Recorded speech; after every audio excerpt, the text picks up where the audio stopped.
Ah, ilang floor daw yan? 24?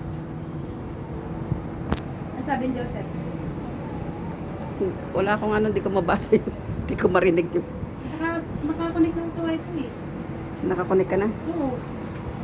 Kanina. Sundan mo lang yun. Wait. Oo, wait lang, wait. Nasa likod ng ano.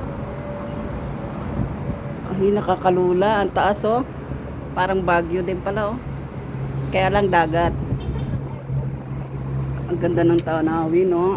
Overlooking. Wow. Pagtingin mo sa baba, oh, kaya pala pili ko kanina sumasakay tayo sa elevator. Ang taas wala. Parang gumagano yung ano ko kanina, eh. Oh. Ang taas. Buti pa si Angel nakatulong. Kaya nga, nasa 16 floor tayo, pero pupunta tayo dun sa ano, eh. Maisip ko mo?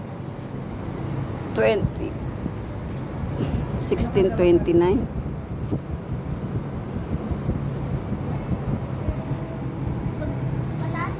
Ang taas. 24 na, ano? Palapag.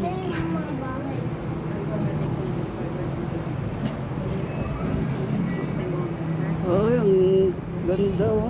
Dagat guys. Pag nahulog ang cellphone, basag. Sa sobrang taas.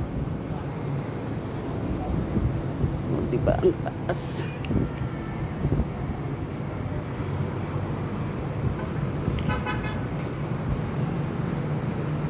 Ang luwang ng ano. Ayun na yung dagat, oh. Yun yung inaano nito yung Bulkang Taal. Ayan, Bulkang Taal yan. Ayan, Bulkang Taal. Pumutok na yan, tapos na. Pero puputok uli yan. Puputok ulit yan, nasa ilalim pa yung, Oo. alam mo yung lava, yung fire. So, tawag yung lava, di ba? Pero yung lava, water fire. Oo nga, lalabas yun. Yung tawag, pag sobra-sobra yung pagmamahal. Ayun. Laba. Laba. Tingnan mo si Ate Marie, galit na sa akin. Kaya yung love niya, laba na. Maapoy na. Umaapoy na. Nagbabaga na. Laban na laba. Ganda na. So, dapat Ganda. Nagbabagang. Ayan na, nagbabaga na yung damit. Bye bye mga guys.